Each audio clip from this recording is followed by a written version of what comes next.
Hey, Metal Dave here, along with my co-host Jason McMaster. As always, welcome to another episode of the Talk Louder podcast. Today, we're going to revisit the magic and memories of discovering record stores. Some of our favorites as kids, some of our favorites as teenagers, some of our favorites to this present day. And all the discovery and magic and social interaction that went hand in hand with spending hours and hours and dollars upon dollars at record stores during our lifetimes. We'll get to all that in a little bit. But first, Jason, what's going on with you? I love your shirt. Jason's Thank you. A midnight shirt for those of you who are listening and not watching. Yeah, this was for a Texas tour, 2019. Igniter did a show with them down in San Antonio, and they were doing a Texas run, and they did it's a really great idea, but they did a run of shirts. They did the old Dick's t-shirt. Oh yeah. The like sort of like a turquoise color shirt. The Dick's look. They did a midnight shirt like that. Oh, this is a takeoff on the San Antonio Slayer "Prepare to Die" album cover. Sure is. Instead of the ram skull, they have their midnight bell with the sickles. Yeah. And on the back it has a big state of Texas and it has all the dates they did in Texas. And those guys are fucking awesome. That's right. I said fucking awesome.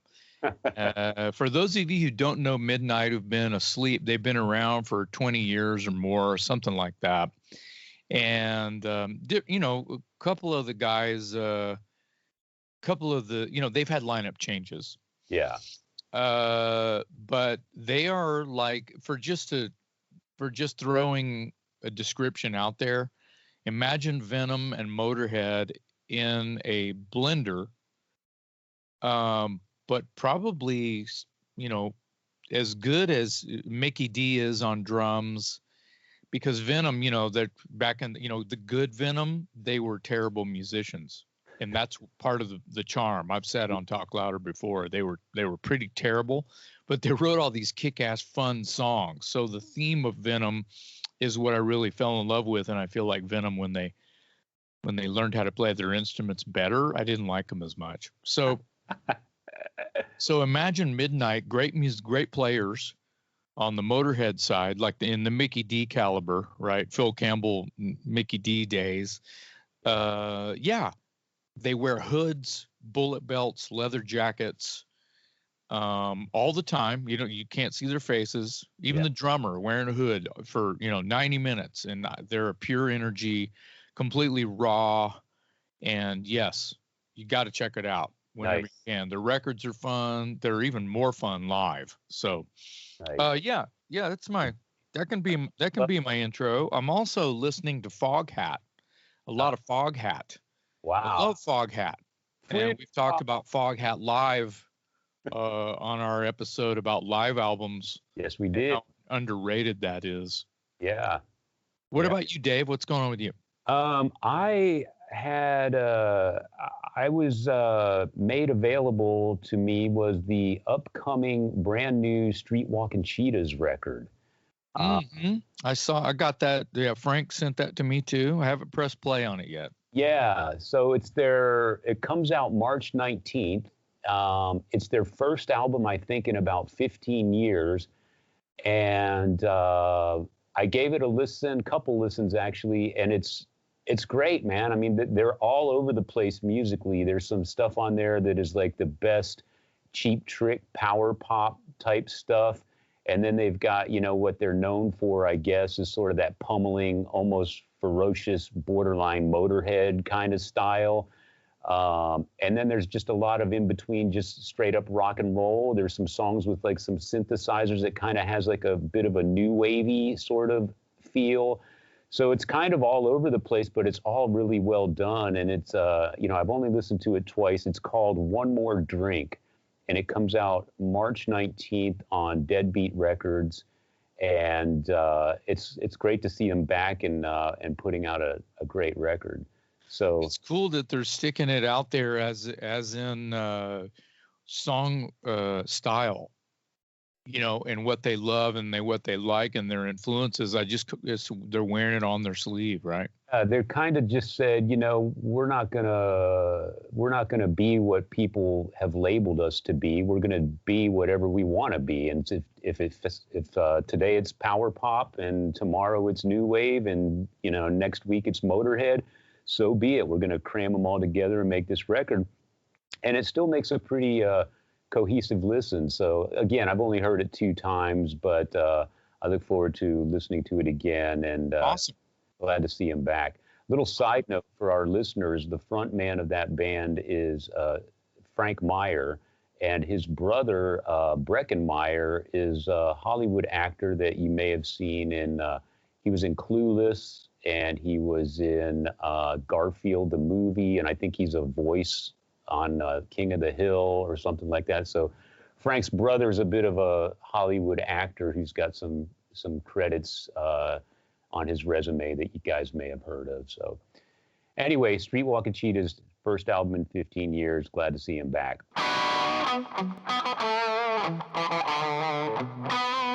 I should start by saying today's topic was brought to us by Al Kelly out of San Antonio. Al is a lifelong dear friend of mine. We've been buddies for 35 years.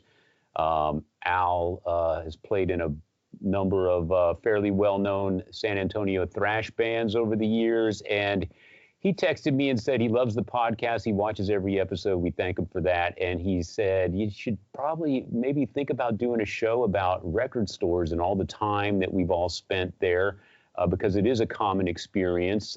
Anybody listening to this podcast can appreciate the adventure and the discovery of going into record stores.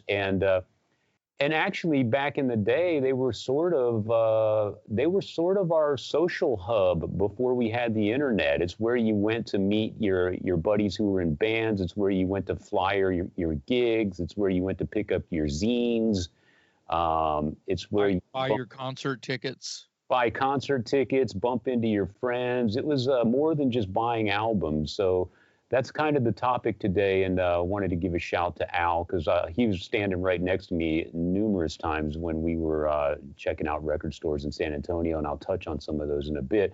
But Jason, let's start with you. What's the first record store you remember as a teenager or a youngster where you were like, this is my place, I found it? Well, there were a couple of places in the 70s down in Corpus Christi that I used to frequent. Honestly, there were department stores would carry records sometimes. Yeah. And, back then in the mid 70s, I was 10 years old in 75, and I was definitely starting to buy records, and I had the fever. I was getting them for birthday presents and Christmas presents by then. Right. So anytime I'd be out, tagging along with the parents, pissing them off while shopping, because I'm tugging on their, leg going, hey, there's a new, there's a Kiss album I want. Can we get it? Can we get it? I'm sure I was annoying as hell because I was completely obsessed. Yeah. So this would have been in like Sears, or Woolworths, or this place called Gibson's, or stuff like that. So this would be before like the mall, before there was such a thing called the mall, right? Yeah. Where you go to a mall and there'd be a chain store in there. This was more in a time where it was a mom and pop shop. Like it was a hippie couple, that was obsessed with rock and roll and Pink Floyd and Led Zeppelin, and they wanted to start a record store because they loved art and music and da-da-da-da-da. And so that's usually just in the back of my brain. That's the first thing that comes to mind as to someone or some rock and roll nerd, who wants to start a record store. That's, it's a sole entity. It's not a chain store that someone's, like Hastings, Yeah. or Sound Warehouse, or Strawberries, or Licorice Pizza, or Peaches, or whatever. There's a lot. There's too many that are now defunct, of course. Yeah. So Tower Records, of course. We're going to get into all this stuff. Dirty Dave's was a head shop that I would go to. Now, in my old man memory, I'm trying to remember if they sold records, and I want to say they did. And I want to say I did buy a couple of records from Dirty Dave's. Now, I've mentioned this before, the old head shops in the 70s, they had like another door in the back with the beads hanging down that said, you have to be this tall to get on this ride, kind of thing. The forbidden. I don't know if the age was 16 or 18 or whatever it was. But it smelled funny back there, and I'd always try to peek in, but anyway, the records and the posters is I had to get past those to even want to enter the forbidden zone, so to speak. And you couldn't. I mean, I would just stare at the posters, the spindle of posters that were on the, like, it's like a rack, and they're on like a Rolodex kind of thing. Yep. You know that young people don't know the word Rolodex? Did you know that? I know that. Yes, I have a 13-year-old son. Yeah, you do. And you say Rolodex, and they're like, "What the hell's a Rolodex?" Exactly. Yeah. Anyway, a lot of our listeners are going to be of age. They're going to know what I'm talking about. So you're thumbing through posters like you're thumbing through records in a record bin at a record store. Yeah. So in the oohs and ahs, whenever you find oh my God, that kind of that kind of an overwhelming sensation is like a natural high. Yeah. It starts with your eyes, but see, you're touching it with your hand. We're going to probably get into this all throughout this episode about downloading doesn't have that. Right. There's no ooh and ah when you're downloading something. There's no physical. You're touching your phone like you touch your phone all the time. Right. So there's no magic. Nothing is happening to your brain or anything. Yeah. Anyway, so Dirty Dave's, I give credit. There was another place called Craig's Record Factory that I feel like was there the whole time. It might still be there. I don't know. It's hard for me to, I should research that and see if Craig's Record Factory, I doubt it's there. I know there's some record stores still down in Corpus Christi, but they're newer, and I think they're mom and pop, which is a good thing. Craig's Record Factory, I think they did a bunch of in-stores. I remember when the Watchtower record came out, we had a distribution deal, but it was a thing where we had to ship a pallet of them to the distributor so they could distribute them. It wasn't like, we had to pay for the pressing of them, and then the pressing plant sent them to us, and then we had to secure a distribution deal and then send, it sucked. It's DIY. It's a way the punk rockers did it too, They were printing their own covers and everything. Yeah. So anyway, I went down to Corpus to leave a box of them, basically, with Craig's Record Factory. This would have been in late 85 or early 86. And then I remember being super young. They were giving away concert tickets. It was probably 78 or 79. And I tried to go see Kiss. And I know one of our episodes was shows we missed, touring band tour, regrets, a depression show of shows. We therapy after that show. Totally blew it. Shows we totally blew it. We could have gone to, but we were sleeping or something. Yeah. So I went to Craig's Record Factory. I was probably 15 or something. And the contest was for free tickets to Kiss was, what would your character be if you were the fifth member of Kiss? So I painted my face all up crazy. I had, instead of, the black and white, I had red and black. I could have been Darth Maul if I remember the design. I could have been a character from Star Wars, Yeah. And I went and I did my thing, and there was only a few other contestants. and I lost big time. I didn't get anything. It was rigged. It was rigged. And I think I cried all the way home. And my mom, the greatest thing, my mom was with me, full support. She was the one letting me go to the record stores. She was giving me money to buy records. Love you, Mom. Yeah. Helping my addiction to rock and roll records. Yeah. What about you? Well, in San Antonio or even in London, were you old enough buying records in London and England? I'm sorry. Oh, not quite. So my story sort of parallels yours. I'm glad you brought up department stores because that's where my initial music purchases happened. I moved back from England in 78, 79. And at that, those were good years. Yeah, but I'm only like 12 years old at the time. So I'm perfect. I started I was into rock and roll by then, but I wasn't really buying anything on my own yet until we came back to the States. And once we got back to the States, just like you, some of my initial purchases were in the music department at Sears. So I remember buying Kiss Destroyer and Rock and Roll Over on cassette at Sears. And then we moved back to San Antonio, and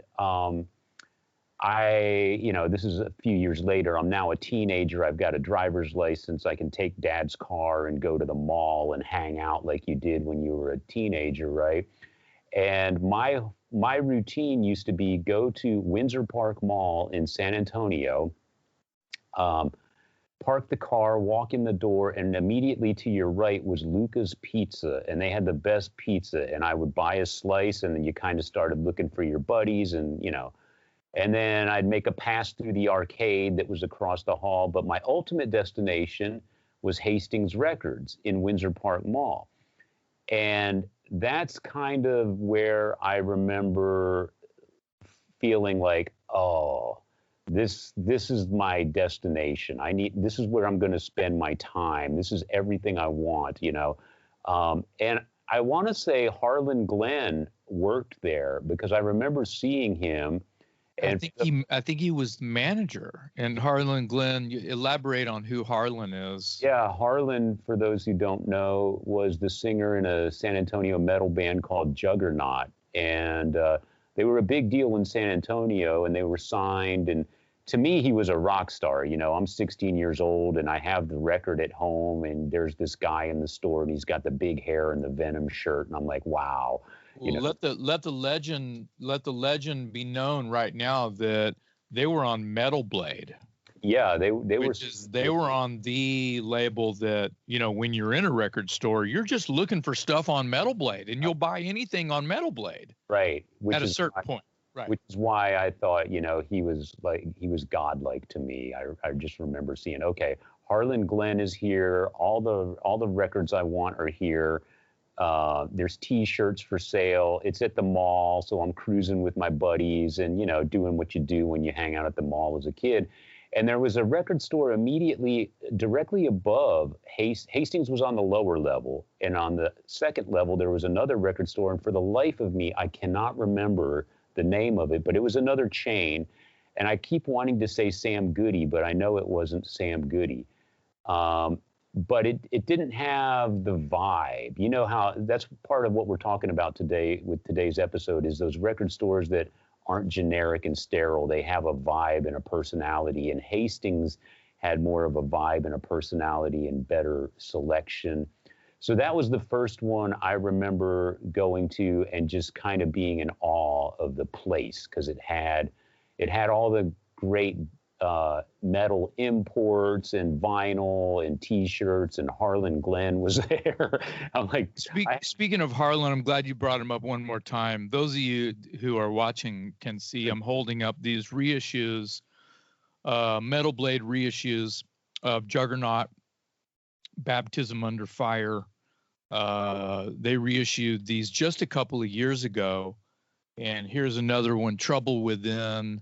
And I think the bass player, Scott Womack, who now plays with Militia, Art Villarreal from San Antonio Slayer and Carrion fame, is also in Militia now. But both of these have Bobby Jarzombek, Scott Womack, and Harlan Glenn lead vocals. Both of these reissued on Metal Blade Records, which is crazy because we're sitting here talking about. I think they both worked at that Hastings. I think you're right. I was going to say, I think Scott Womack worked there as well. And I have the original release of that Baptism Under Fire on vinyl, and I've had it since it came out. And nice. Many years later, I became friends with Scott, and he was playing with Chris Gates for a while in Gatesville, and I took that vinyl to one of their gigs, and he was nice enough to sign it for me. So anyway, yeah, so Hastings Records, Windsor Park Mall, borrowing Dad's car. I'm 16, 17 years old, and I found my nirvana, my mecca, my place. That was it, and that's the first time. And there was many more that came after, and we'll get into those, but I wanted to share that Hastings and Windsor Park Mall, I believe, could have also employed Tommy Pons and Bob Dog Catlin. You may be right on San Antonio Slayer, and then Tommy Pons, who drew flyers for all those old Via Fontana shows and stuff like that, and ended up doing the toys art as well, Dangerous Toys clown art. So yeah, legendary stuff happening in that. You were on holy ground. You're talking about holy ground. Yeah, and I want to say, and someone correct me if I'm wrong, leave a comment or whatever, but I want to say that Hastings Records was the same location where Metallica did an in-store, and it almost turned into a riot. They had to call in the police and shut the thing down and cut it off. And for some reason, I wasn't there. I can't imagine why. This goes back to our moments of regret that we covered in the last episode. I don't know why the heck I wasn't at a Metallica in-store in the late 80s or whatever. Actually, it was earlier than that. But well, it was probably those Armored Saint Metallica shows at the Cameo. They probably did an in-store, or maybe two of them during they must have been in San Antonio for 5 days. Yeah. 3 nights in a row. I want to say that Metallica in-store that got a little out of hand was at this Hastings Records in Windsor Park Mall that I'm talking about. And if I'm wrong, somebody correct me. But anyway, yeah, that location, Hastings Records, was the first time where I felt like I found the place where I'm going to spend my money. Well, L.A. Slayer, I have to say L.A. because we're talking about San Antonio, and I've already mentioned S.A. Slayer. So Slayer did an in-store there when they did their Via Fontana show with Slayer versus Slayer, and that would have been probably Friday, November 30th, 1984. And Bob Catlin, guitar player from San Antonio Slayer, was working at Hastings at that in-store.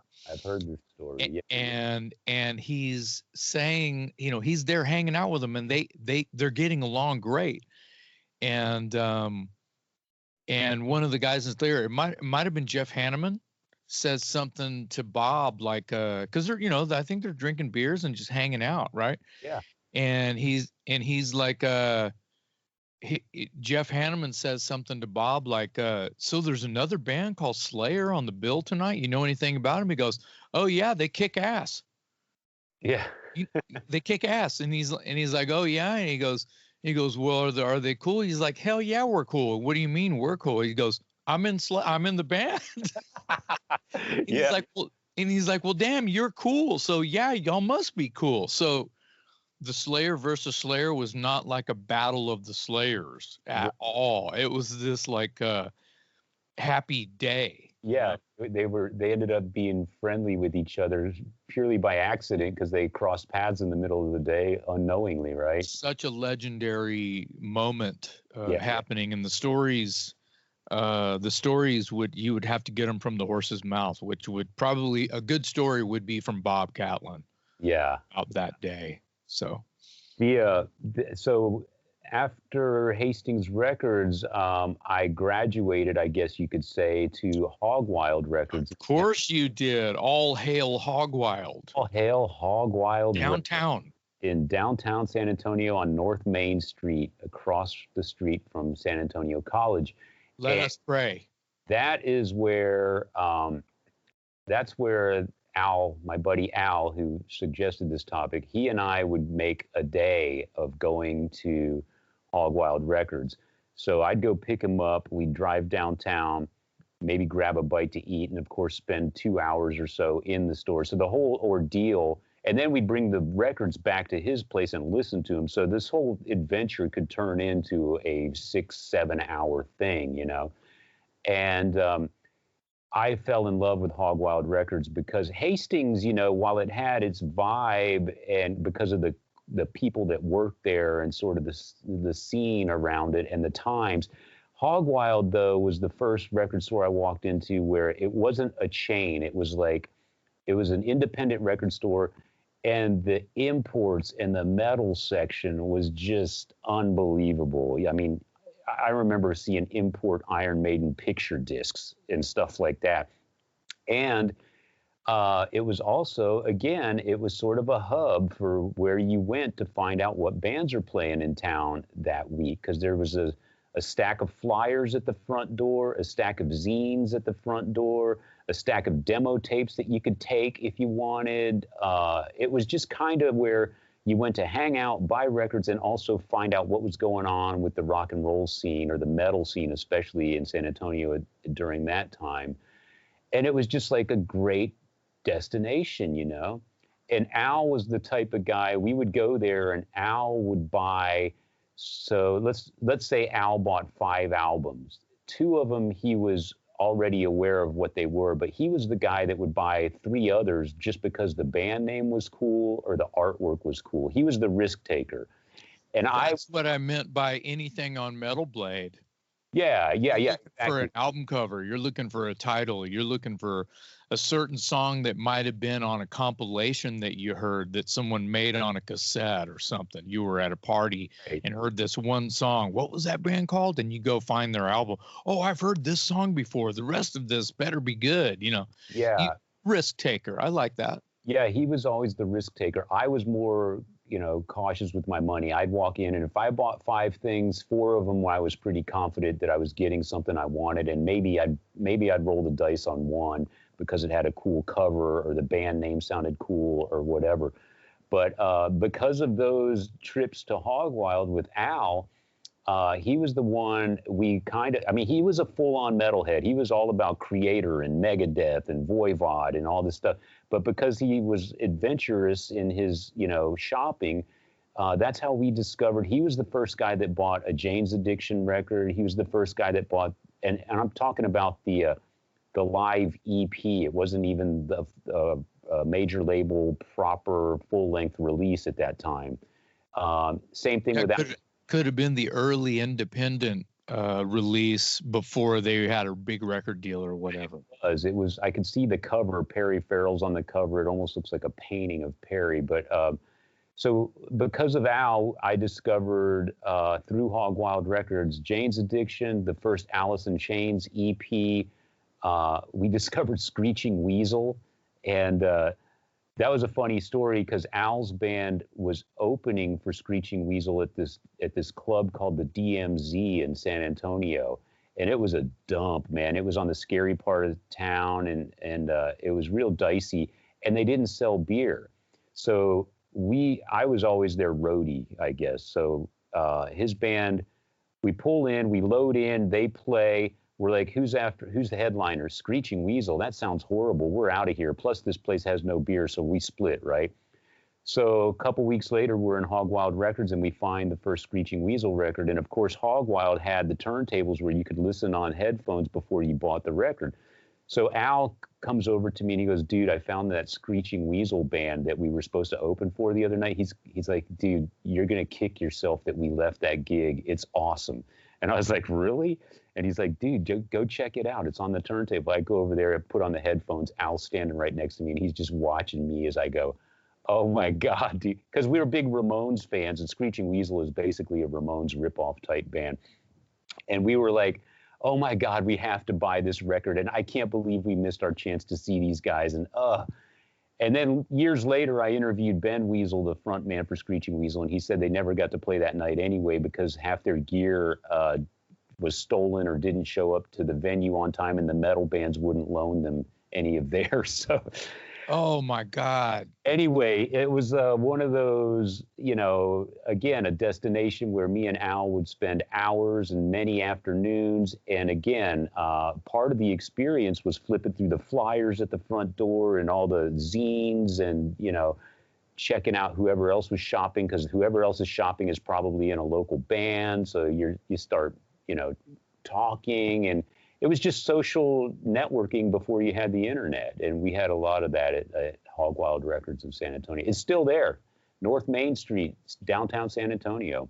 Yeah, it's a legendary place. I went to many in-stores there, but I have to tell, my first experience with Hogwild was 1983. I believe in an episode that I don't recall which episode it was. I've told the story about how I'm front row at Def Leppard and I meet a guy named Ricky Warhite who turns me on. Who says, are you in a band? Yes. Watchtower. I said, are you in a band? No, but these guys in this band called Slayer live with me and you should come down and hang out with us. And we exchanged numbers, and I go down to San Antonio one day with Billy White, the guitar player in Watchtower at the time, and we hook up with the San Antonio Slayer dudes, and it's like love at first sight. We're bros forever, like day one, and we're just Bob Catlin's old green van. We're driving all over San Antonio, and it's hot as shit. I mean, it's just no AC, and we're just burning, and we're 18 or 19, and we don't care. Right. We don't care. Yeah. And it's crazy because it's Dave McClain and Ricky Warhite and Bob Catlin and Don Van Stavern, and we're in this van riding all over San Antonio, hell and back. Yeah. We go to Hogwild. We go to, we hit record stores. We drive all over town. They take us to, I think we went to the very first Taco Cabana. It was only one, like the mothership, right? Yeah. Ground Zero. Yeah. On Perrin Bidle, I think. Yeah. There was one. Anyway, yeah. So we go to Hogwild, and me and Billy are just like, oh my God, we're gonna come back tomorrow on our own and just buy out the store, right? And it was just like, I would only imagine it would be like some of those, that headbangers would understand what I'm about to say. Some of the legendary record stores you read about in magazines and were considered yourself lucky if you were able to visit them while they were still open. Rock and Roll Heaven, the Record Vault at San Francisco, stuff like that. Things you read about in fanzines. Yeah. And so anyway, our version of that would have been Hogwild in San Antonio. Absolutely. And it's still there. It's legendary. I call it holy ground. It's just a couple of blocks from the freaking Alamo. Yeah. And when I was visiting there frequently, when I lived in San Antonio, the stories I was telling about going there with my buddy Al, that was the late 80s. And it's still there. And it was probably there before we discovered it. So I don't know how long it's been there, but it's been there a long time.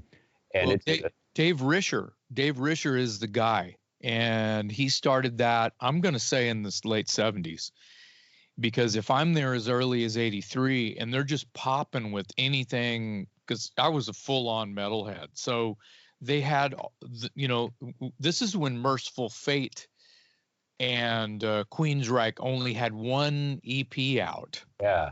And, things like that. And Slayer Prepare to Die was out, and they carried all, there was a whole local band section. Yes. Where there was all these metal bands, or they were underground, independent releases. Yeah. Where the band had probably called them and shipped them a few copies and consigned their records or just sold them for wholesale price to the store just because they knew the store was considered a heavy metal hotspot, right? Yeah. So imagine that in all these scenes all over the world, and that's kind of was like made a young metalhead's brain explode and think about, oh my God, that's just awesome that this is happening all over the world, and it's a revolution kind of a thing. Well, Hogwild was one of those moments, one of those places, one of those things that turned into a ritual where you made a plan with your buddies to get in the car and all carpool down to Hogwild Records, get some tacos from Taco Cabana, and then head back to Austin. That was like a thing. Yeah. And it was in the same breath that, Watchtower started playing shows with San Antonio Slayer down there at Via Fontana, and a bunch of other things were happening too, but that's a different episode. So that was my first experience. So I went in there anytime I could. It was just like I would stop in there just to stop in there, whether I was going to buy anything or not. Yeah. Sure. But it was a pilgrimage. It was something. So around that same time, Waterloo Records in Austin, Texas, was the original opening. The original store was on South Lamar, not there on 6th and North Lamar, where just on north side of the river downtown. Where it currently is, yeah. Right. It was where I want to say it's some kind of little coffee tea shop, or they may have even shut that down now. But there was a Taco Bell there next door forever and ever. And there was ironically a Taco Cabana just north of there, like 2 businesses north of there, same side of the street. There was a Taco Cabana, corner Riverside and Lamar. Yeah. But anyway, that's holy ground. I went to in-stores there. They would fill a baby pool full of ice and beer, canned beer. Yeah. And that's just rock and roll, man. That's just like backyard party. They'd put that baby pool right there in the middle of the store, fill it with ice and throw beer in there. And it was an incredible moment. Now, just to give you a visual, the store, people go to Waterloo now and you walk in and this is like, oh, it's cathedral-like. Now, well, this place was a shoebox. Yeah. It was a long, skinny space, retail space. And they had these little counters. They would put a table by the front door. They would put this tiny little checkout counter thing over in the corner, like a podium almost. And they would put, one band over behind the table and one band behind the podium. Well, one comes to mind that I'll never, ever forget. Was Raven is over by the door and Metallica is over behind the podium. Wow. And I have my Metallica Kill 'Em All on Megaforce Records that I bought at Waterloo Records just a month prior, autographed from this moment in history that I speak of at this holy time. Boom. Okay, so that's how cool Waterloo was to me, and that's why it holds up. That's why it's holy ground. But I went to in-stores there for Accept and Saxon. That was Balls to the Wall Crusader tour. That sounds right. Yeah. I gave Udo Dirksnyder a cassette of Watchtower Meltdown from the Cottage Cheese from the Lips of Death, which was on Plan 9 Records, that the Butthole Surfers put together. Gibby Haynes did the artwork, San Antonio mainly, but DRI is on there, the Buttholes are on there, a bunch of San Antonio, and then just some crazy metal band called Watchtower. We got invited to be on there, and anyway, I recorded that version on a cassette and gave it to Udo Dirksnyder. Who knows if he ever listened to it. But yeah, so there's all this. I want to backpedal just for a second. Yeah. I remember riding my bike down Lamar and seeing, coming soon, Waterloo Records, just a banner out front. The door was wide open and there were these 2 hippies in there, a lady and a man. And I wish I could remember their names because they were so sweet. And I want to say one of them's name, the guy's name was Lewis, and I don't know. I don't know if there's any way to fact check that or not. It was him and his wife. I think they sold their shares years later, and they sold the store to somebody else. But anyway, they were the sole proprietors of Waterloo Records to begin the genesis, right? Yeah. So I see the sign and I light up.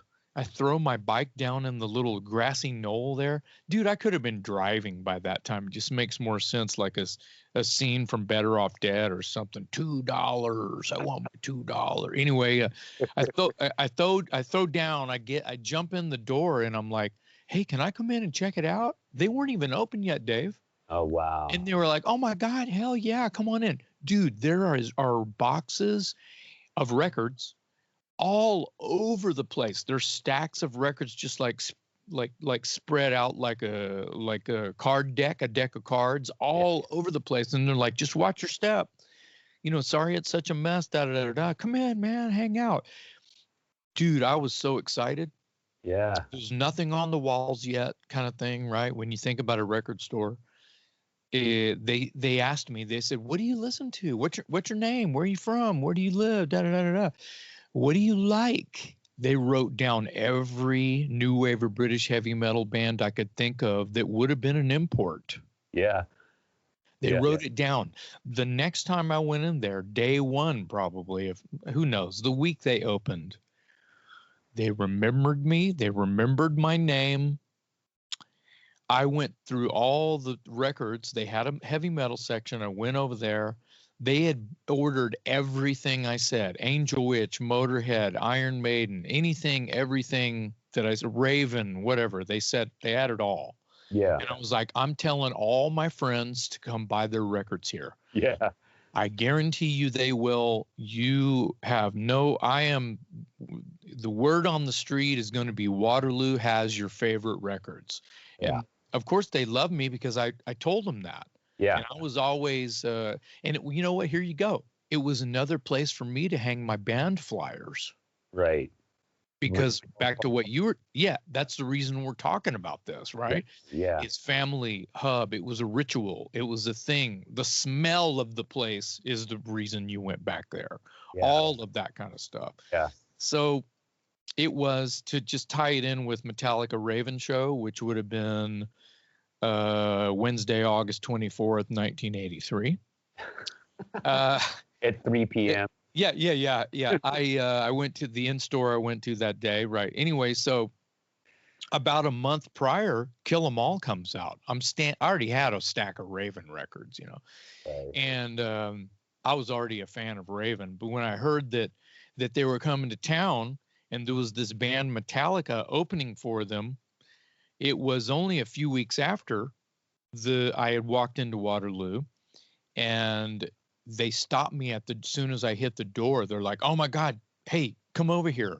Put these headphones on. Listen to this record. They hand me the Kill 'Em All album cover. They go, oh my God, you're going to flip out. You're going to love this. This is right up your alley. And I'm like, wow, cool. And I think I had heard about the band in Kerrang! Magazine. I didn't know what they sounded like. Right. I put the headphones on and grinning ear to ear, I couldn't even get past, I wasn't even to the chorus of Hit the Lights yet. You know what I mean? Yeah. And I was like, oh, I was probably yelling. You know how when you have headphones on, you're talking too loud. Hey, there's a pun. And, you're like, hey, this is great.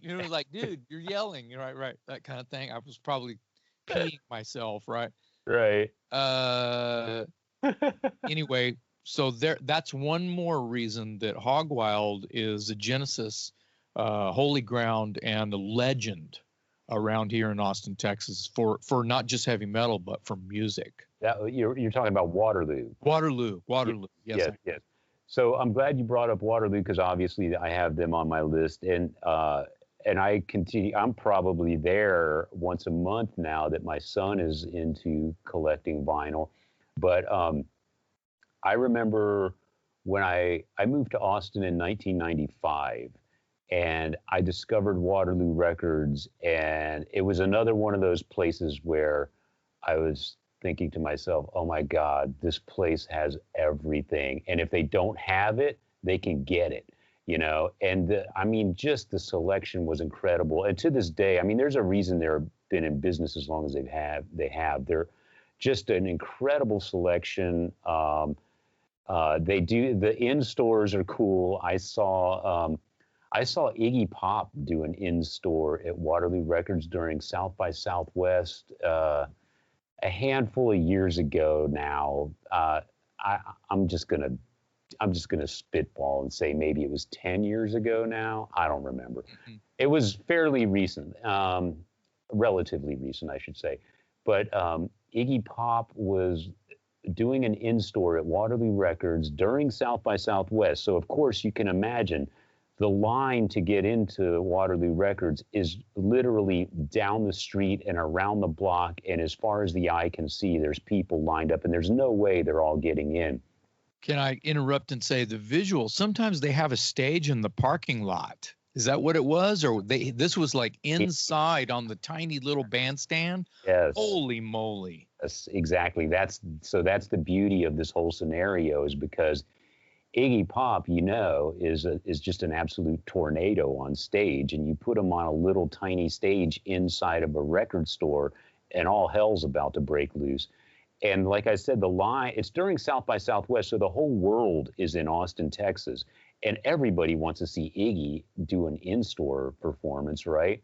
So I thankfully had a connection who shall remain nameless so that he or she is not incriminated in this story. But I knew somebody that got me in to the front of that line.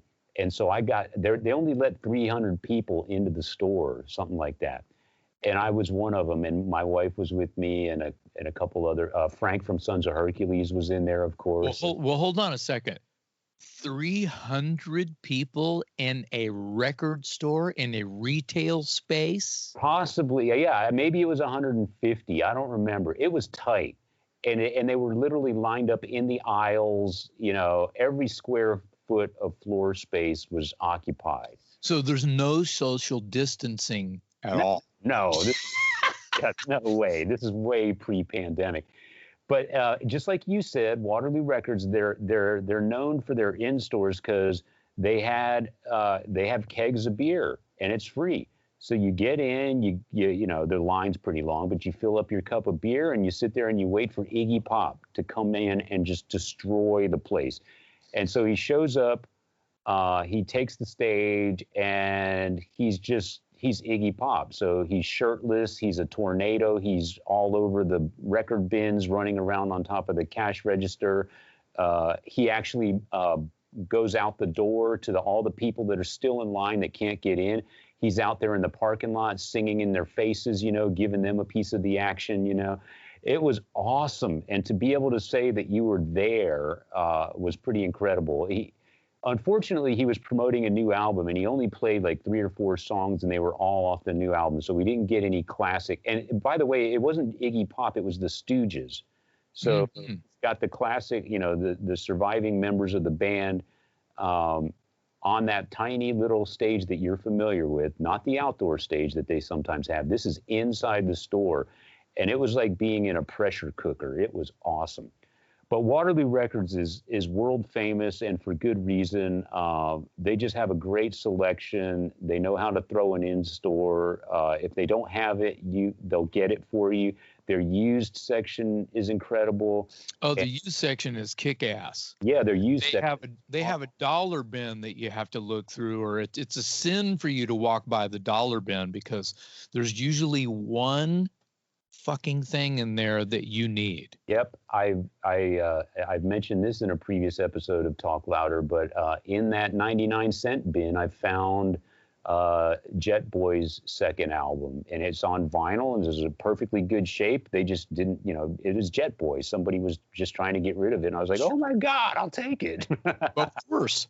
Yeah, so Waterloo Records is world famous, and rightfully so. It's a great store. Anybody who lives here is very familiar. Anyone listening who doesn't live here, if you ever get to Austin, you owe it to yourself to go check out Waterloo Records. Yeah, so I guess this is where I need to talk about how awesome my experience was working for Chuck over at Encore Records. Yes, please do. That was another great store. It was probably the year 2000.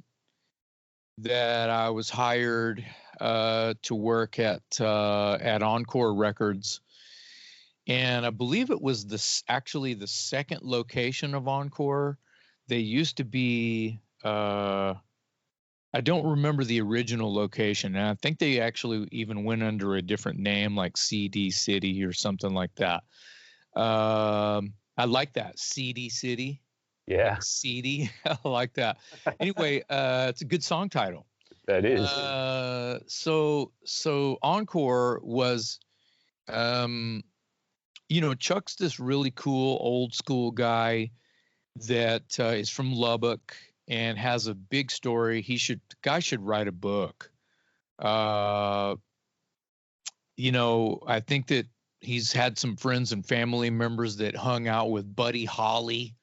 You know what I mean? That far back. So anyway, he's a cool guy, and he was trying to stay ahead of the game by, when he sold, I think he sold records, and then he opened CD City, and then it was CDs, but he always had vinyl. Yeah. But he also rented movies, DVDs. It was VHS, and then his VHS rentals dwindled, and then he did movies. Yeah. And he sold movies and he sold music, but everyone called it a record store, but they would rent movies too. So the proper name was actually Encore Music and Videos, wasn't it? That's exactly right. I think it ended up being that, right. So I worked there about 10 years. I actually had about 2 or 3 jobs at one time at some point, and that was during that time. And I was selling guitars and amps for South Austin Music, and I was working at Encore, and then I started teaching in 2005, and so now I'm teaching all the time. But anyway, the deal is between teaching music, selling music, and selling equipment to play music, I pretty much had some kind of strange corner on the market or something. Pretty weird to kind of put it all in a ball there, right? But anyway, my time at Encore was a fun time. Yeah. We had in stores there. Chuck had put a stage in the corner. When there wasn't a band there, he would have racks of shirts up there, listening stations, things like that. And I had the job of moving all that crap off so the band could get on the stage, things like that. But he had a PA. It was very similar to maybe a little friendly competition with Waterloo, right? Yeah. But I mean, everyone Vallejo played in there. He would have I can't remember their name, but there was this really cool band that was really popular on 101X during what did you say? Broken Teeth. Well, Broken Teeth did a couple of in-stores there. Evil United did an in-store. Yeah, my own bands would do in-stores there for sure. Yeah. And it was cool. Sometimes there'd be, like 75 people crammed in that little place. And it was rocking. Yeah. And there was beer. Yeah. And it was, it was awesome. And, if you sold 20 copies of your record, you have to think about it. You don't sell 20 copies of your record at a gig. Right. You're lucky to sell 5. Yeah. At a merch booth type of DIY, underground, old school kind of a thing, right? Yeah. You win your fans one at a time. Yeah. So here you go. If you can sell 20 to 30 copies of your record at an in-store where there's free beer and shit, yeah, that's a kick-ass time for everyone, for the band, for everyone. And, people are just pouring out of the doors are wide open. We're disturbing the peace. People are having to park in the neighborhood, pissing the neighborhood off, and then walk down to. Some people got their car towed, Yeah. So it was perfect. Yeah. It was perfect. Well, I've spent some money in Encore, and I remember one of the in-stores, Broken Teeth was doing an in-store, and my buddy Al, again, going to bring up Al Kelly, he was with me that night. He drove in from San Antonio, and he was aware of Broken Teeth because I'd been blabbing about you guys for years at that point. I don't know that he'd ever seen you, and the reason for the in-store was you just put out Viva La Rock, your album. Oh, yeah. Rock Fantastico. And so he went to the in-store with me. It was everything you just described, kegs of beer, packed wall to wall. The place was just blasting. It was awesome. And Al is one of the people that bought one of those albums that night. And I remember he went back to San Antonio and he got back to me a couple of days later. And Al's like, you know, I think he didn't even admit he can be a music snob, can't we all? You know, sure. And he got back to me and he said, "This Viva La Rock Fantastico is the best hard rock record I've heard since Appetite for Destruction." And I was like, "Whoa." Oh, I'm going to have to text Jason and tell him that. Well, you'll have to give me Al's address, so I can confirm that, and so I know where to send the check. Thank you, Al. I'll do that. But yeah, Encore was a great record store. A lot of personality, nice vibe, great selection, everything you want in a record store.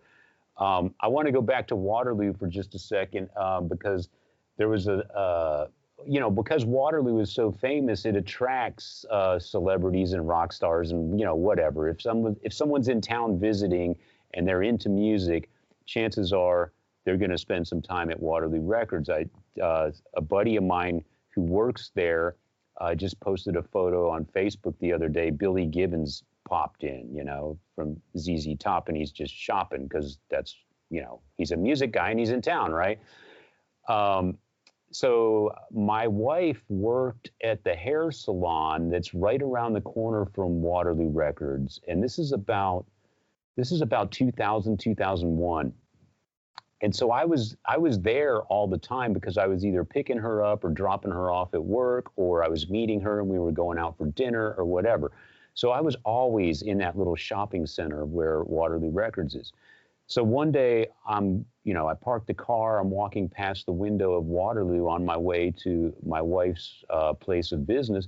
I walk by Waterloo Records and I look in and there's Chris Robinson from the Black Crowes is at the cash register with a stack of CDs about 2 feet tall.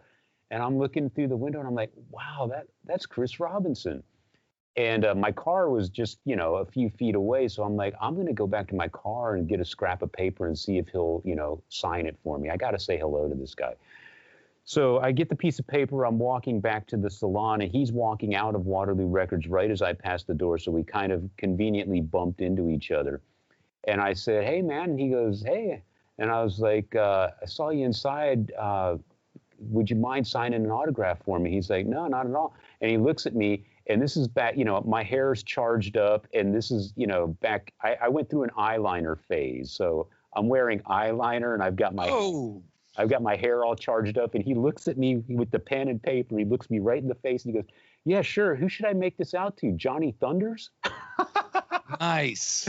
And so he signed it and I got a laugh out of it. He got a laugh out of it. And I still have it somewhere in this office. But it's that kind of place, you know, if somebody's touring through town or, you know, just happens to be in town, they're going to go to Waterloo Records. So I have a story. It has celeb value. The Cult came through town.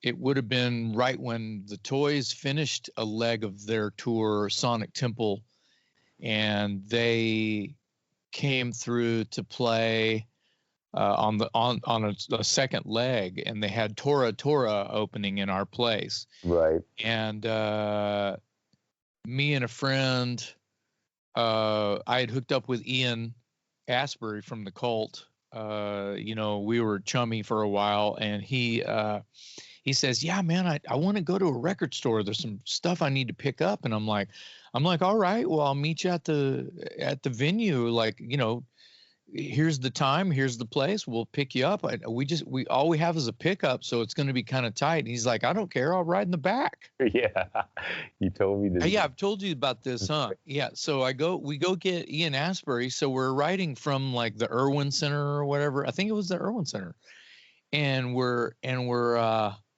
Ian Asbury from the Cult is in the back of the pickup, like sitting down in the back of the pickup, holding on to the walls of the bed, right? Yeah. And we go to and it's not that far. It's just a shot up Lamar, right? Right. And so we're in Waterloo, and we're thumbing through vinyl and looking at records and stuff. And I remember him. I remember him holding up a Sepultura record, and I was like, "Those guys are cool." And he was like, he almost bought. I almost had him sold on. He was like, "You've sparked my curiosity." You know what I mean? He was holding. I can't remember what record it was. It might have been Roots. Yeah. Anyway,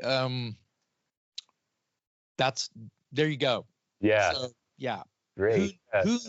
You couldn't fit the celebs that have visited the grounds of Waterloo on one piece of notebook paper. No, not at all. I mean, it's world famous, like I said, and for good reason. I'm happy they're successful. I'm happy they're in my town, so I can visit frequently, and I wish them nothing but continued success because I spend a lot of time there, and they never let me down. So well, they're legends, and Hogwild is legend. Waterloo is legend. Every city, every sort of big city has a hub that is a record store that you buy patches and posters and pins and buttons, among other things. Let's say for those of you who are more soccer mommy, it's a gift shop, but it's also way more than that to freaks like me and you. Yeah, exactly. It's not a gift shop to you and me. It's church. Yes, it is church. Yeah.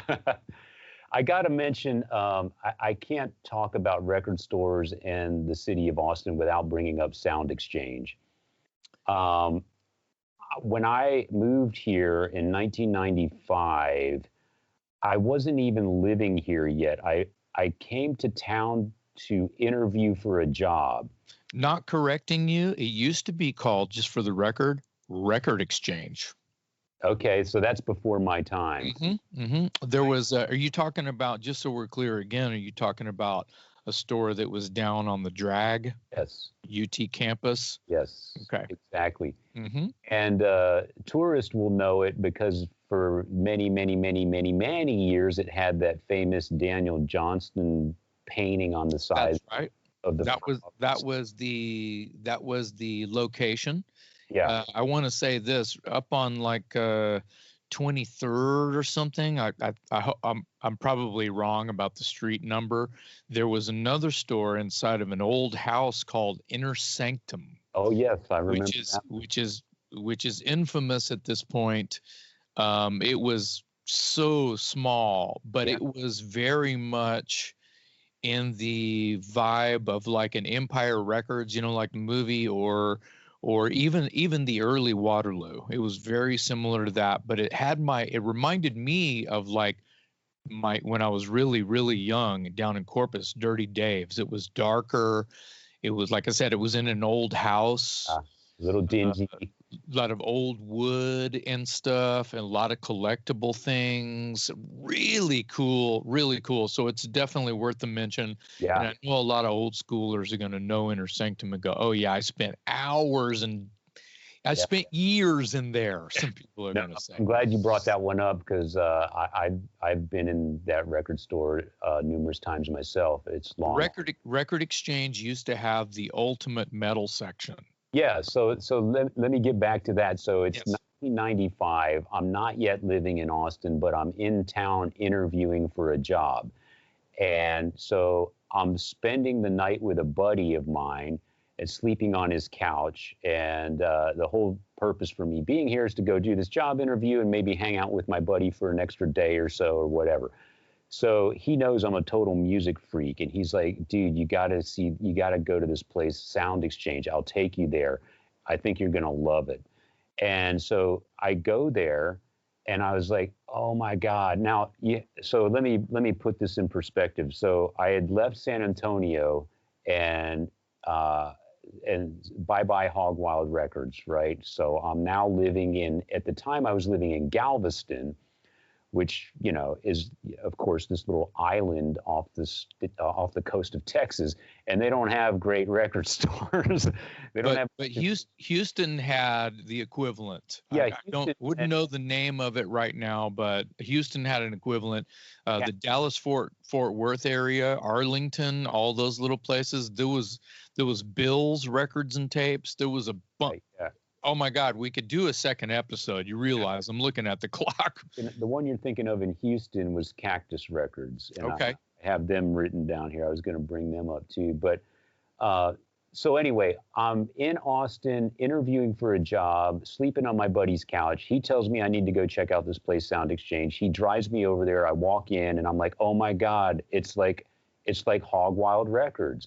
It was just, you know, import metal. Everything was vinyl. And it was like the t-shirts were insane. They had every underground metal band t-shirt. The vinyl selection was crazy. It was all, you know, hard to find stuff. They had a great used selection.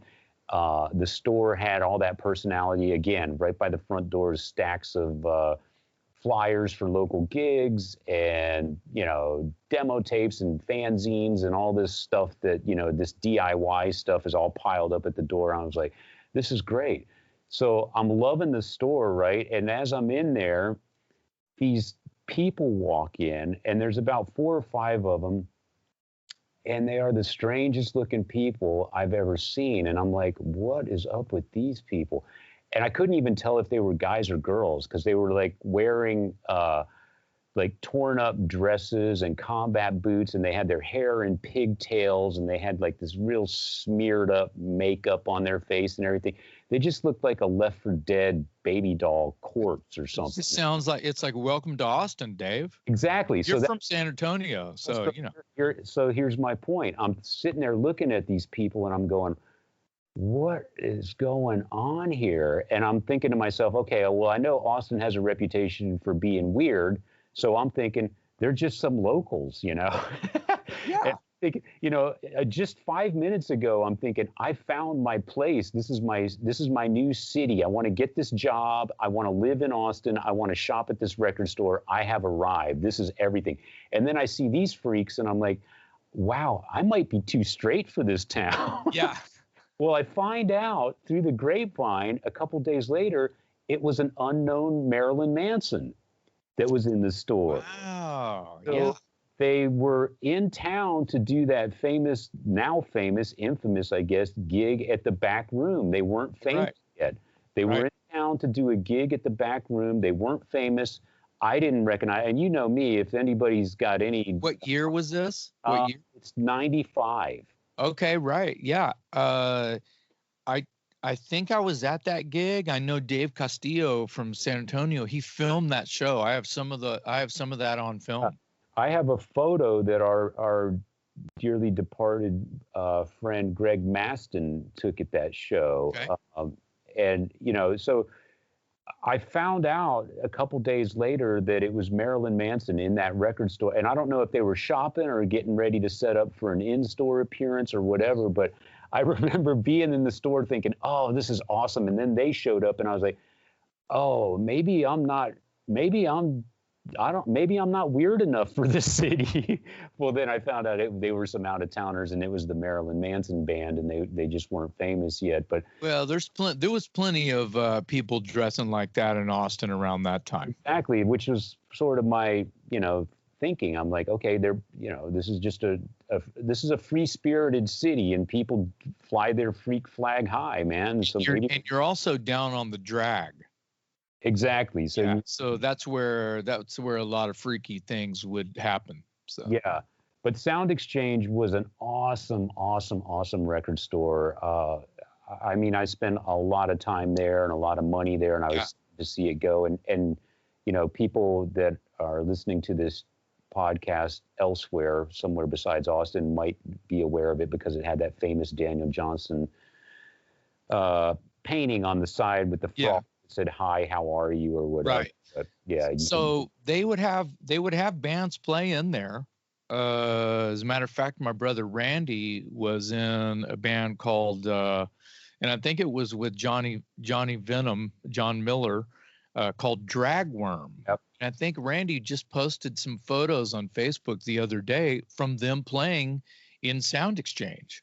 Wow. I don't remember what year that would have been, but yeah, those photos were just posted. I think in Austin, if you have a record store, it's mandatory that you also have live performances because the musicians in this town. Yeah, the original Waterloo, for the record, was so small. Seems like I would recall if they had bands play in there, but it was so small. Well, yeah, I mean, Sound Exchange was small, and if Dragworm was playing there, I was just going to say that was a tight fit. You know? Yeah, but I think that there was enough of a corner area that they could get a drum kit and then just hang out in the aisles, kind of thing. Yeah. So, just for this is another for the record moment.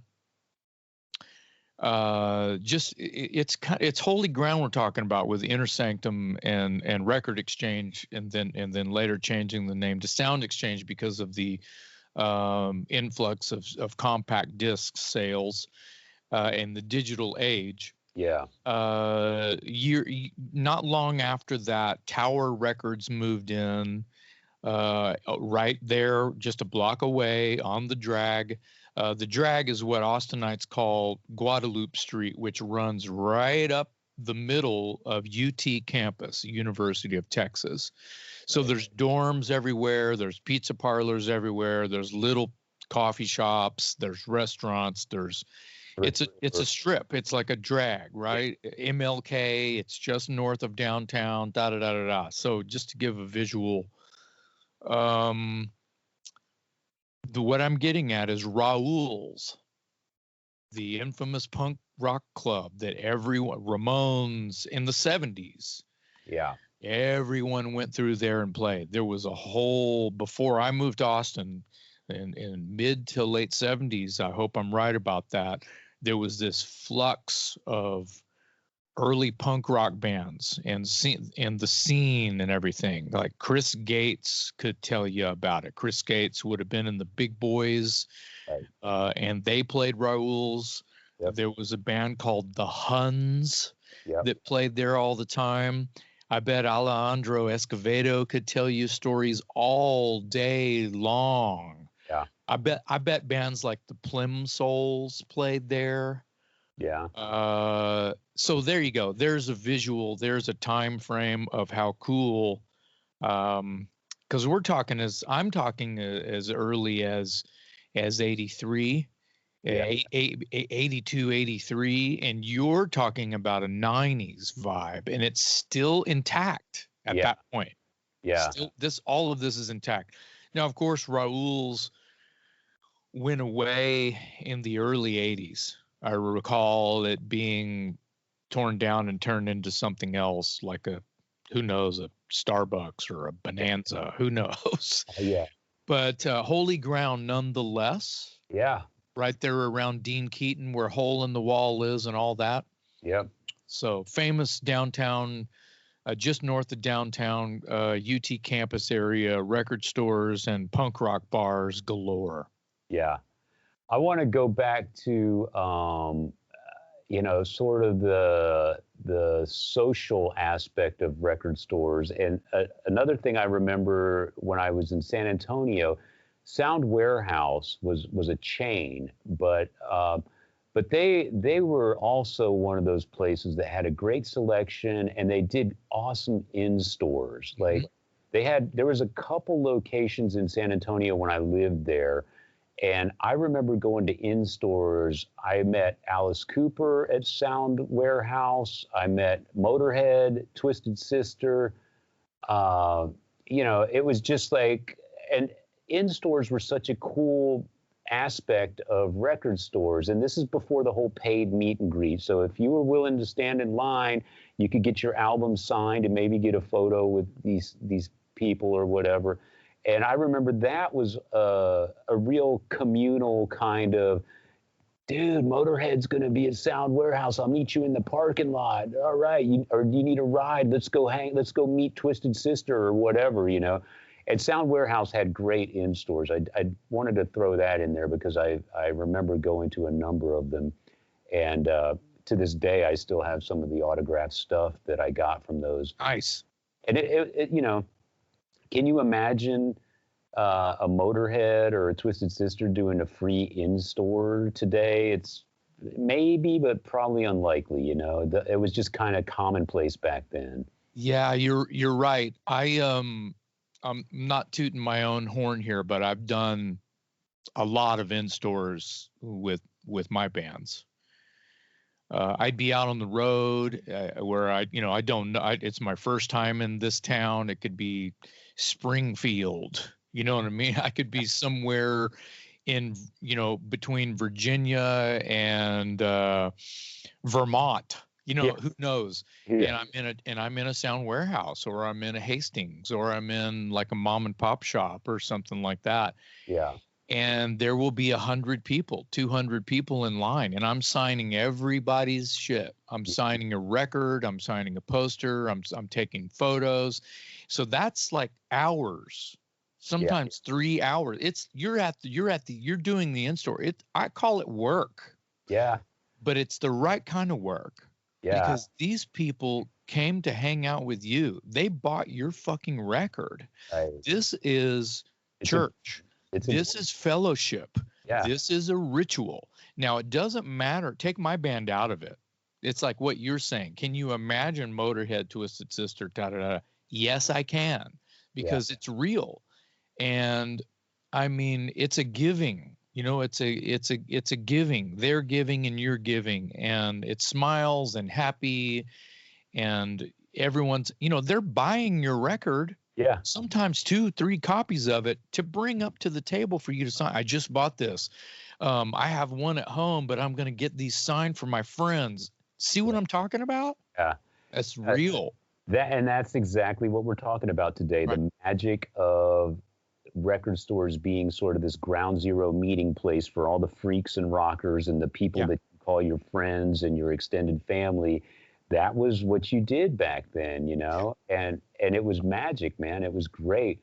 And I don't, unfortunately, we all grow up and have different responsibilities, and I don't have the amount of free time that I used to have to spend afternoons in record stores or whatever. But I do get back to them from time to time, especially, thankfully, being in Austin. We've got some great ones. We've already gone on at length about Waterloo, but I want to throw in Antone's Records and End of an Ear. End of an Ear is another one of those famous. Yeah, they're sort of like keeping it alive. Yeah, they're another End of an Ear deserves like a hoorah and a marching band parade. Yeah. They really are sort of keeping it around. They sell like old flyers, they sell collectibles.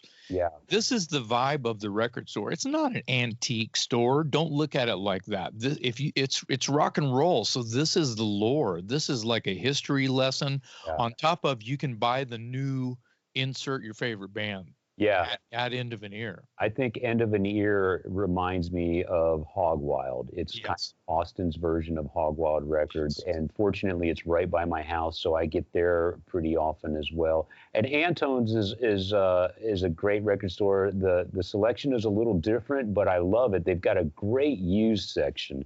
Mm-hmm. And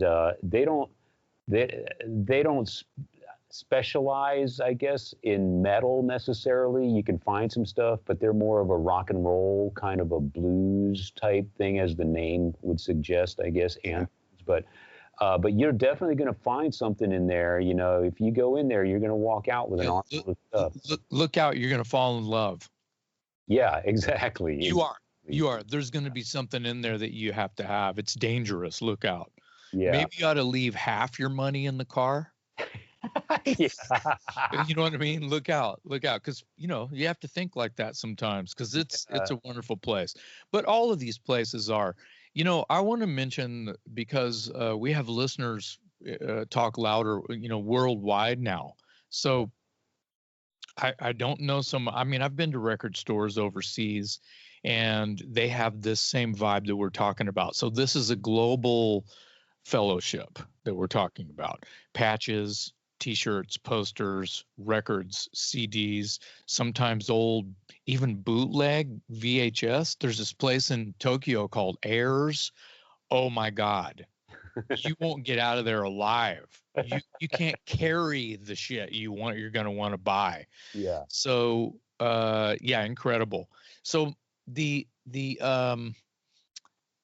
wanted to mention, whether they're still around or defunct. I want to mention, just because I feel like I have to, Amoeba.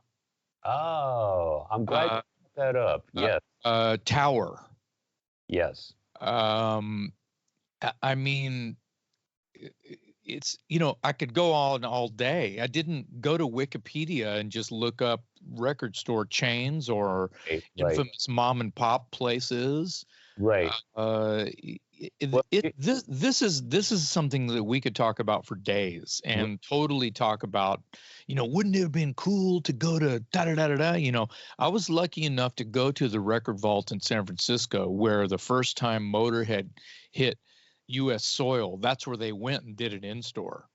Wow. You know what I mean? The Record Vault is like this, like totally holy ground in, like, I want to say downtown on Broadway area, San Francisco. I don't know the address of the Record Vault, and I don't even know if it's still there and still functioning and open. But you know what? It really reminded me of Inner Sanctum. Yeah. Small, dingy, cool as hell. Right. Find your favorite heavy metal record there. Multiple things. I'm glad you brought up Amoeba, because we were talking about some places become so famous, and if you're a nerd like us and you would land in that city for whatever reason, business, vacation, whatever, you're not leaving without going to their famous record store, right? And Kim and I went to San Francisco just before Dash was born, and I absolutely had to go to Amoeba Records because I'd heard all about it. A friend of mine recommended it, and I went there, and it was just like, oh my God! It was like Hogwild times 50, because it was just expansive. It was just this huge store. It had everything that you wanted, but it was just vast. It was just this big store, and I was glad I got to see it and go there and check it out. And I guess it's still there. I think they started in Berkeley, California, and then opened the second location in San Francisco, and then they opened a third in Hollywood. And I don't know how any of those stores are doing today, if they're even still open. But Amoeba Records, again, world famous, and I was glad I got to set foot in there. That's where they filmed that episode. You might see it on YouTube, where they do the whole "What's in My Bag" segment, where touring rock stars go on a shopping spree in the record store, and then they tell you about what they bought or whatever. Yeah, that's all done at Amoeba Records. So yeah, that's a good one. Yeah. But, by the way, there is like footage of. I think that there is a documentary on Tower Records. Yes, I don't remember what it's called, but some of my favorite moments in that documentary about Tower Records is how Elton John would have his limo parked out front, and they would open the store for him early in the morning, and he'd go in and just buy like 300 record albums. And then like he had this big security guy carrying these bags of records out to the car and putting them in the trunk or whatever of his limo. And this is like, I'm just picturing Elton John being so excited, and he was buying rock and roll and jazz, and he was buying everything. Yeah. And he can you imagine Elton John's record collection? My God, no. You can't even think.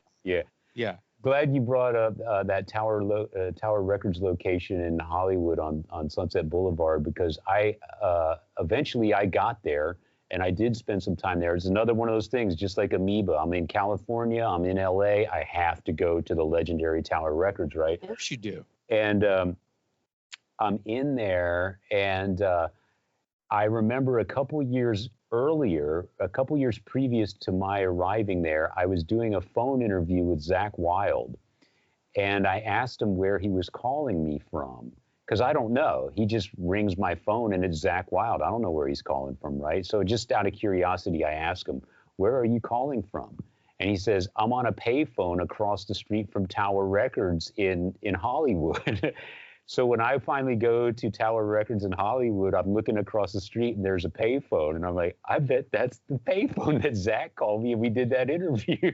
Yeah, it's funny. It's funny. Right across the street from Tower Records, there was a studio, a recording studio, and I want to say offices for SBK Music, which is part of the production deal that the Toys got. So there is a cassette tape somewhere in my museum laying around here of some recordings that we did with Max Norman at the helm. It would have been the first day we met Max. Wow. And it's right across the street from Tower Records. There's a studio in like an old brownstone building it just looks like a strip mall, but there's a recording studio right there where Zach is talking about, that's probably just on the street, Yeah, and I mean, it's holy ground. Yeah. Without saying, I mean, you're on the strip. Right. Yeah. It's holy ground on top of holy ground. Oh yeah. Yeah. Well, this has been great, man. I wanted to, when Al sent me that suggestion for this topic, I thought that's a good one. And especially the whole social aspect of it. I wanted to capture some of that too, because record stores for me and you and people listening to the show are so much more than just a place to go and buy a record. It's, it's where you're among your people. It's where you get updates on the scene. It's where you feel at home. It's a communal sort of thing, and I hope we captured some of that today, because to this day, I get that sense of discovery and just that feeling of magic when you walk into a room that's so overloaded with music and posters and stickers, and I mean, it's what we live for, right? So yeah. I'm glad we spent some time talking about that today. Yeah, I wanted to give a shout out and a hats off to the type of personality that would apply for that job of working in an underground record store. Yeah. Because you really do have to be in love with the ritual. Yeah. Of listening. Here it is. Listen to vinyl all day. Yeah. You're flipping records. You're basically playing DJ because you're playing records all day. Right. I mean, unless it's CDs, but let's say end of an ear. They're listening to vinyl in there. Yeah. Yes. Yeah. Those are the ilk of personality that's behind the counter there. They're a little bit nerdy. They have tattoos. They love weird rock and roll, Susie and the Banshees, or Belphegor, or Bathory, or Weezer, whatever. It doesn't matter. They're this nerdy, bookwormy.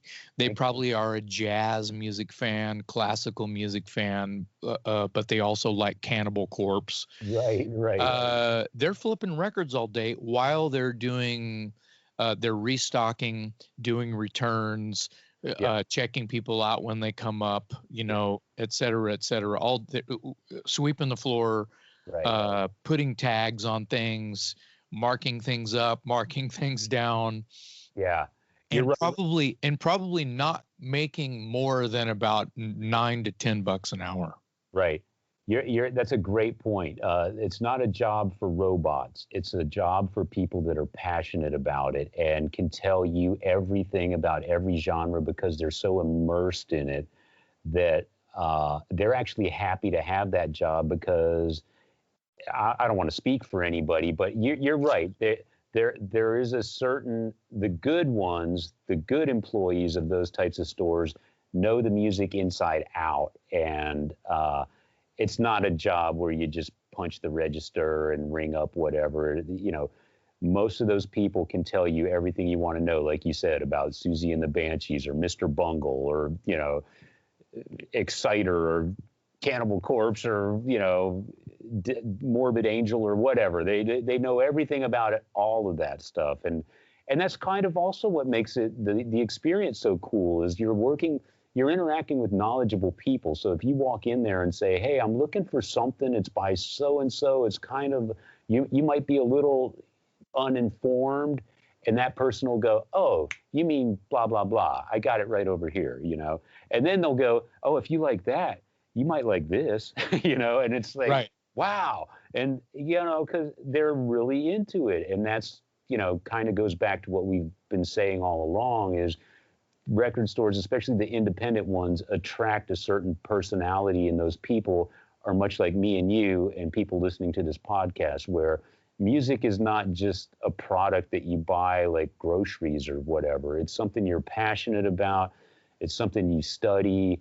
It's something you absorb. It becomes part of your life. And you always appreciate it when you bump into a fellow human being that shares that same level of passion for it, That's right. That up because you're absolutely right. The employees of these stores are something else. Right. Nerd unification. Yeah, exactly.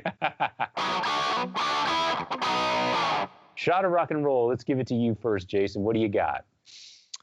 I was going to talk about yours and my, for lack of a better term, personal favorite collectible in our, I'll just call it museum.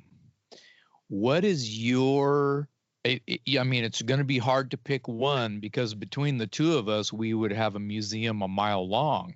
Yeah. I mean, one man's trash is another man's, gold mine. So we have to say that out loud as well, because I'm looking on the wall behind you. You've got a couple of cool things just in sight. Yeah. Yeah. And some of them are, I would say some of them are bootlegs and they're cool. They're cool to look at, but only worth something to you, which is part of the point. What's your favorite little thing that you have collected? Well, as you stated, I've got a lifetime of stuff here, but I will say that there are two things that rise to the top, and that doesn't diminish the millions of other things because I've got a ton of cool stuff in my opinion. But to answer your question, two of my possessions that I hold really near and dear. One of them is a framed gold 45 of Alice Cooper's "I Never Cry." Holy shit! Yes, yeah. It was given to me. I know where you got it. Yeah, it was given to me. For those who don't know, those who are listening, it was given to me by Robert Wagner, who lives here in Austin and fronts a number of bands. But his dad was Dick Wagner, who played for Alice Cooper for a number of years when Alice basically turned into a solo artist. So Dick Wagner plays on Welcome to My Nightmare and a number of those later 70s albums. And he actually wrote the song, or at least co-wrote it with Alice, called "I Never Cry." And it was a huge hit for Alice Cooper. And so I have a framed gold 45 record of that single, and it's RAA certified, whatever the term is. RIAA. RIAA, yes. Mm-hmm. And it's made out. It's got a plaque. It was made out to Dick Wagner, who passed away a few years ago, and I guess he left his possessions with his son, and his son was kind enough to give that to me, and I just think it's dynamite that it's in my living room. Yeah, how many people have one of those? Yeah, it's a real it's a treasure. I absolutely love it, so much so that it's literally hanging in my living room. If you come to my house, you don't have to walk into a back bedroom to see it. You're going to see it because it's going to slap you in the face when you walk into my living room. Oh, yeah. And I did that on purpose. The other one, so thank you, Robert Wagner. The other one is, this, I think. I have a handwritten letter from Cliff Burton's mom. Cliff. That's serious. Yeah, Cliff, of course, the bass player in Metallica, who was killed in that tragic bus accident, When he died, I was living in San Antonio, and San Antonio was a huge, foothold for Metallica. Everybody loved Metallica at an early stage in San Antonio, all the way from Kill 'Em All to Ride the Lightning. And anyway, so one of the DJs announced I was driving my dad's car. I remember this. I was sitting at a four-way stop, and the DJ comes on the air and says, sad to inform everyone that Cliff Burton, the bass player from Metallica, was killed in a bus accident overnight in, was it Switzerland or Sweden? Somewhere overseas, touring the Master of Puppets album. I think it was in Sweden. Yeah. And the DJ says, I have the parents' address if you want to send condolences or flowers or whatever, And so I'm frantically scrambling for a piece of paper and a pen, and I jot down the address. I'm sitting at a four-way stop in my dad's car, and I write it down. I go home. I write this heartfelt letter to Cliff's parents and put it in the mailbox and forget about it, Well, 6 or 7 months later, there's a letter in my mailbox from San Francisco, and the return address says Burton. And I'm like, oh my God, what is this? And I open it up, and it's a handwritten letter from Cliff's mom thanking me for my letter to her, expressing my condolences and how much Cliff meant to me and heavy metal in general and to the whole rock and roll world, And as a guy from San Antonio, I was, mentioned that Metallica was much loved in San Antonio. And she wrote back and said, we've received more letters from San Antonio than any other city in the world. And that's not a surprise. It's framed and hanging on my wall over here. So to answer your question, that would be another bit of memorabilia that probably rises to the top of the creme de la creme, as they would say. Oh yeah. I remember my phone rang, and a friend of mine had heard it and called me and told me. That was horrible news. It was September '86. That's correct. Yes. On that note, I believe I've told this story about 1 million times, but one of my prized possessions, I've got too many to speak of. Sure. But I'll go ahead and stay with Metallica since we have this heartfelt thing going on. When they reissued the box sets, there's these box sets of the first 3 albums, and I have Kill 'Em All and Ride the Lightning. I joined the fan club sort of after the fact, because I have letters from James Hetfield, and those would be one of my treasures, of course, right there. But I'm not really talking about them. I'll save them for another episode. Yeah. And they're still sort of part of it, I guess, because they were, long story short, those letters were printed. My letters to me from James were actually reprinted in the coffee table books of the Kill 'Em All reissue box set that has the big thick coffee table book. Wow. And there was the form letter sent out to members of the fan club that said, hey, if you have any paraphernalia, letters, photos, flyers, yada yada, from those eras, from the earliest tours, Kill 'Em All, Ride the Lightning, Master Puppets. Yeah. We're doing this thing, right? Dude. So I was like, well, I knew I've been holding on to this crap forever. I knew there was a reason why I kept all this stuff,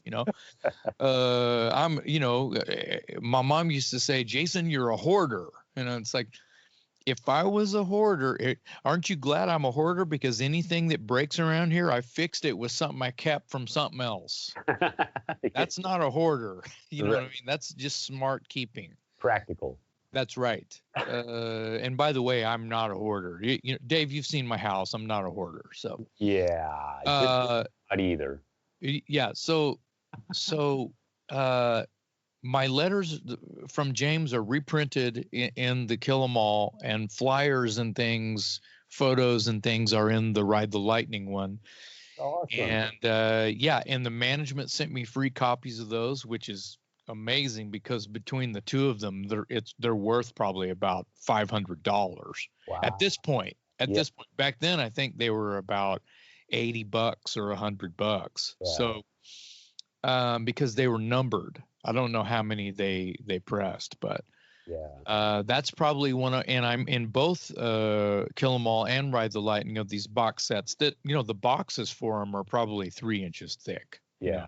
And there's all this, there's CDs, there's vinyl, there's live stuff, there's demos, and the coffee table book is about 1 inch thick.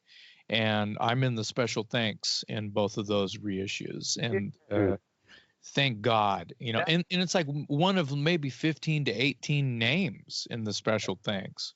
Oh, that is really cool. I've known you for 25 years and I did not know that. That's really cool. Yeah, and I guess those came out going on about, I don't know, 7 years ago now, 6 years ago now. That is really cool, man. Yeah. That's awesome. Well, yeah, and I'm sure, we should do an episode on our memorabilia, and we will one day. I was thinking we got shots of rock and roll for days where we just like jerk off on our crazy collectibles. Yeah, exactly. Right. Sorry for the colorful words there, but that's pretty much what it is. And on that note, no, but that's great. That's a great story. Yeah, I'm sure between the two of us, we could do a whole episode or 2 or 3 on just our memorabilia. I know I've got a lot of stuff that I'm grateful to have after all these years of collecting and being a fan, and you probably more so than me. So we'll save it for another time. But I really enjoyed the conversation today about record stores. They are a magical, mythical place to people like us for a reason. And I still get a thrill when I walk into one today. So again, thanks to Al Kelly for bringing that topic to our attention. And anyone listening out there, if you've got topic suggestions, post them on our page or whatever, and we'll take all that under consideration. As always, remember to hit that subscribe button on our YouTube channel and stay in touch with us via our Talk Louder podcast website, where you can find merch, coffee mugs, and t-shirts. And yeah, leave your comments for us. We love hearing from you, and we will get back to you. And with that, I'll sign off. Metal Dave here, along with my co-host Jason McMaster. Thank you very much for joining us on another episode of the Talk Louder podcast. Damn.